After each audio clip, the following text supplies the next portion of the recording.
जो हम resolution pass किए उसमें आज हम इस बात का हम रेजोल्यूशन पास किए कि जो पैलेस्टाइन 1948 में इज़राइल ने ऑक्यूपाई किया, 1967 जो ऑक्यूपाई किया वो पैलेस्टीनियन लैंड है और गाज़ा ये तमाम पैलेस्टीनियन को वापस होना चाहिए। और गाज़ा वर्ल्ड का लार्जेस्ट कंसंट्रेशन कैंप है। 2006 से गाज़ा एक ओपन प्रिजन बना हुआ है। और साथ ही साथ हम वेस्ट बैंक से इज़राइल का विड्रॉल पूछे हैं, पास किए हैं। और साथ ही साथ जो ग्रीक ऑर्थोडॉक्स सेंट चर्च में जो बॉम्बिंग हुई इज़राइल की तरफ से, हम उसका कंडेम किए हैं। और रिपीटेड सिविलियन इंफ्रास्ट्रक्चर जो टारगेट कर रहा है इज़राइल, उसे कंडेम करते हम। ऑस्लो एकॉर्ड का इम्प्लीमेंटेशन नहीं हो रहा, उसका ये इंटरनेशनल यूएन और यूएसए यूके का जिम्मेदारी है। 1974 में इंडिया पहला नॉन अरब कंट्री था जो पीएलओ को sole representative of Palestine recognise किया था। तो हम मौजूदा गवर्नमेंट को याद दिलाते हैं कि महात्मा गांधी ने कहा था कि पैलेस्टाइन फ़लस्तीनियों का है, जैसा कि इंग्लैंड इंग्लिश लोगों का है और फ्रेंच लोगों का फ्रांस है। और हम साथ ही साथ इस बात का भी कंडेम करते हैं कि बाज़ स्टेट गवर्नमेंट्स इंडिया में ये पैलेस्टीनियन प्रोटेस्ट को रोक रहे हैं। और हम सॉलिडारिटी एक्सप्रेस करते हैं पैलेस्टाइन के लोगों से। और जो हॉस्पिटल्स, चर्चेस, स्कूल्स, मस्जिदों पर जो बमबारी की गई हम उसका कंडेम करते हैं।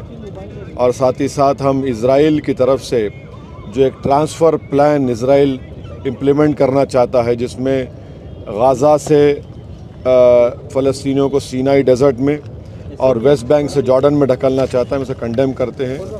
और हमने गवर्नमेंट ऑफ इंडिया से ये डिमांड किया है कि 1987 में भी जब जाफना का ब्लॉकेड हुआ था तो इंडिया ने बड़े ट्रांसपोर्ट प्लेन्स के ज़रिए श्रीलंकन स्पेस में जाकर वहाँ से खाना, मेडिकल इक्विपमेंट तमिलियन लोगों को दिया। दूसरा हम मिसाल दे रहे हैं यूएस को ये मालूम होने के लिए कि जब बर्लिन का ब्लॉकेड को यूएस ने थ्वाट किया, रोका था और सोवियत यूनियन को बोलकर वहाँ पर एक कॉरिडोर बनाया गया ह्यूमैनिटेरियन सप्लाईज़ के लिए, जो जून 1948 से मई 1949 तो जाता था।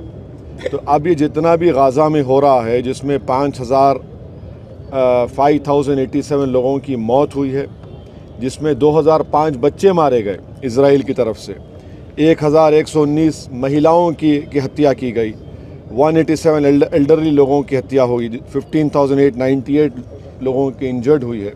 हम साथ ही साथ ये हमास से भी डिमांड करते हैं कि वो महिलाओं को और जो ज़ईफ़ लोग हैं उनको छोड़ें।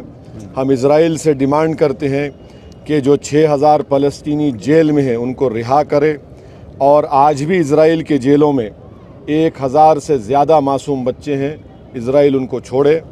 ये प्रोटेस्ट मीटिंग में इन तमाम चीज़ों को डिस्कस किया इंडिया एड भेज रहा है तो उसको कैसे देखते हैं? हम देखिए, एड इंडिया भिजा रहा है, मगर इज़राइल ये कह रहा है कि हम एड अलाउ नहीं करेंगे।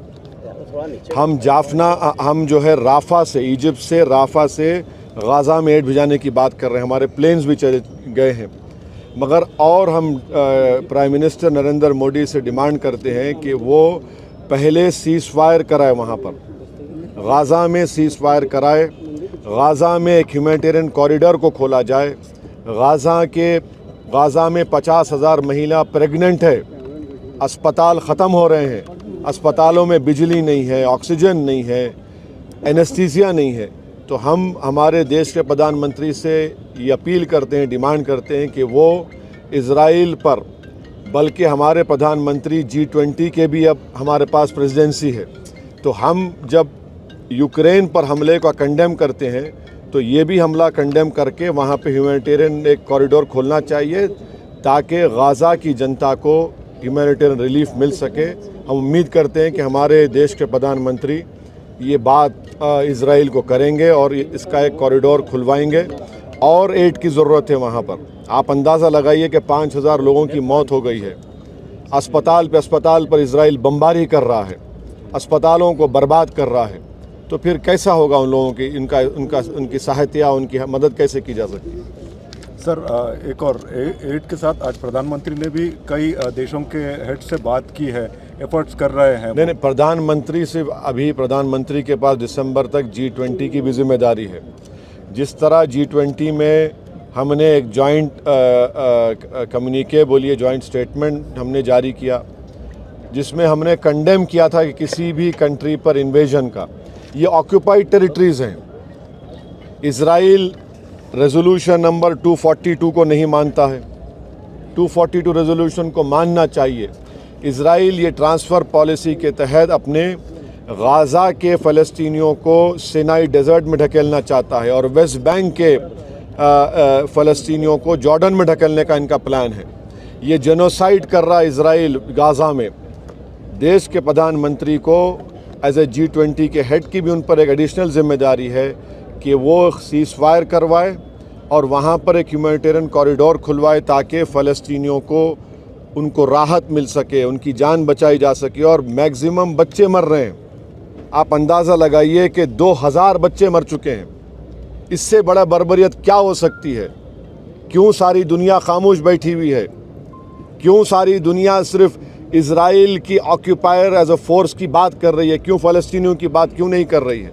ये बड़े अफसोसनाक बात है। ये इनकी ड्यूअल पॉलिसी है जो दुनिया के सामने लोग बेनकाब हो रहे हैं। जिस तरीके से आज आपने मीटिंग की है, क्या आप कुछ इस तरह की मीटिंगें और करने वाले हैं या फिर कुछ और जो पूरे देश भर के जो नहीं, हम तो यहाँ पर अपनी जिम्मेदारी को निभाए हैं और हम ये सबूत दे रहे हैं कि हम फ़लस्तीन की सॉलिडारिटी के साथ हैं। हम फ़लस्तीनियों पर जो जुल्म जेनोसाइड उन पर हो रहा है इजराइल की तरफ से, उसका कंडेम करने के लिए हम जमा हुए हैं। हम आज के हमारे इस प्रोटेस्ट मीटिंग के ज़रिए हम देश के हमारे प्रधानमंत्री से भी ये डिमांड कर रहे हैं, अपील कर रहे हैं कि 1987 में जिस तरह जाफना में भारत के ट्रांसपोर्ट प्लेन्स ने इजराइल के एयर स्पेस में जाकर टेमिलियंस के लिए खाना और मेडिसिन फूड सप्लाईज़ को ड्रॉप किया, इसी तरीके से भारत के प्रधानमंत्री पर एक एडिशनल जिम्मेदारी G20 के हेड की भी है कि वो इजराइल को बताए, सीज़ फायर करवाए और एक ह्यूमैनिटेरियन रिलीफ के लिए कॉरिडोर बनाया जाए। ये बहुत ज़रूरी है। ओके सर, थैंक यू, बहुत शुक्रिया।